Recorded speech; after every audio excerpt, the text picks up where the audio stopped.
everybody? So we're back talking some more House of the Dragon on the channel with episode 9. We've made it to the penultimate episode for season 1 already. It feels like these 9 weeks have flown by. Like I said before, my apologies because I did miss last week's episode because I had another commitment, but boy did I miss a really great episode. Last week, the emotions were really running high between Vaemond getting himself killed, and then you had the end, the tragic emotional end for Viserys, but that does lead into some great drama, and this week, things do start off on a very somber note as everyone is trying to figure out the course of action, what to do after Viserys' death. Unfortunately, leading to a lot of scheming behind the scenes with Alicent Hightower and Otto, because Alicent is kind of twisting Viserys' words, claiming that he actually reconsidered and wants Aegon on the throne instead of Rhaenyra. Everybody pretty much knows that that's complete BS, but nevertheless, Alicent and Otto are scheming. They're pretty much doing everything they can behind the scenes to get anyone out of their way and get rid of Rhaenyra's claim whatsoever and just ignore it. We're gonna sweep it under the rug. We're gonna kill all the people that support Rhaenyra. They're even gonna send people to try and kill Rhaenyra. It's insane. I mean, I've never been a big fan of the Hightowers, but this is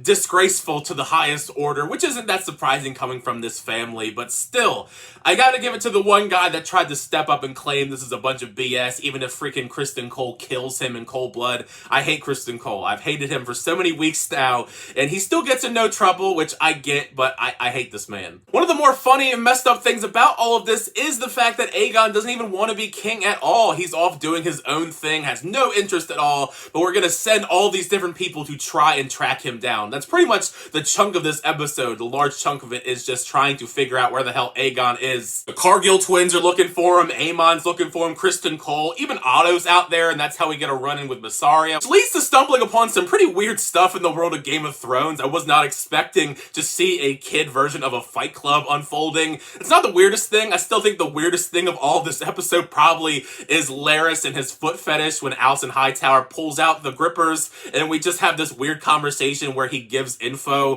while he's like jerking himself off to her feet. Even if I personally am not a big fan of the character of Aemond, he is a very interesting, devious character, much reminiscent to Daemon Targaryen, who we don't see in this episode, which is kind of unfortunate. We don't get any Rhaenyra or Daemon. In their place, however, I was glad that we got a lot more screen time with Rhaenys, because Rhaenys has been a great character, but I feel like she has been kind of underutilized as the season has progressed.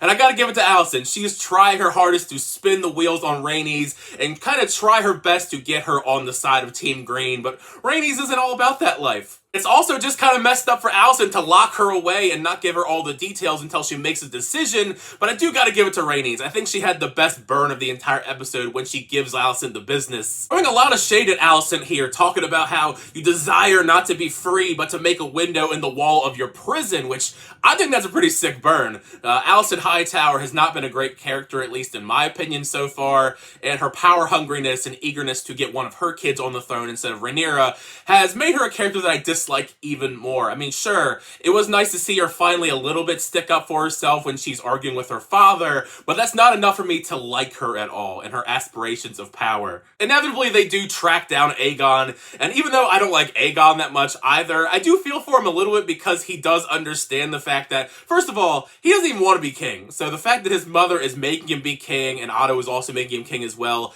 I kind of feel bad for him in that sense. I don't feel bad because I know where the future of the character goes, but even he knows that she's lying. Viserys did not want him to be king at all. He very clearly had one favorite child and it was Rhaenyra. So it was very frustrating seeing Otto make the announcement that Viserys is dead and then we do crown Aegon the new king. But I did love the way that we end the episode just because it was awesome. Not only just seeing everything unfold and things just go crazy, but it was the way that we went crazy with Rhaenys getting on her dragon Meleys and just wrecking stuff inside of here. I mean, I'm a little bummed out. She could have saved us all the trouble and just roasted everybody and we could have just moved on. The House of the Dragon show could have been ended right here and there, but we know there's a lot more drama to go on the horizon involving Rhaenyra, Alicent, and just Team Green versus Team Black. It's going to be a lot of fun to see where we go with the last episode, because I feel like obviously the last episode is going to really full-on set up the Dance of the Dragons, because it is now Aegon is the king, Rhaenyra is the rightful heir, but they stole the crown from her.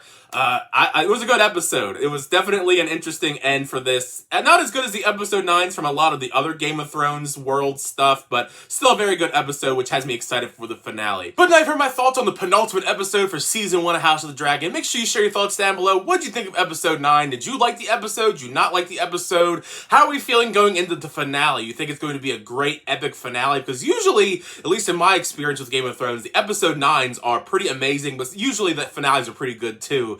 Either way, share your thoughts down below in the comment section, because part of the fun is having the conversation with you guys in the comment section down below. Also, I am doing more Game of Thrones content soon. I'm reacting to every single episode of Game of Thrones with Larry on over his channel at Chili Boy Productions, which I'll leave a link to in the comment section down below. We should be getting back to that very soon. Also, next week, the episode is on my birthday, so that's going to be a lot of fun, ending season 1 of House of the Dragon, and my birthday coinciding with that exact same day. But either way, share all your thoughts down below. Like I said, make sure you like on the video, and also subscribe to the channel so I always update reviews, reactions, unboxings, and more. For next time, I'll see you guys later.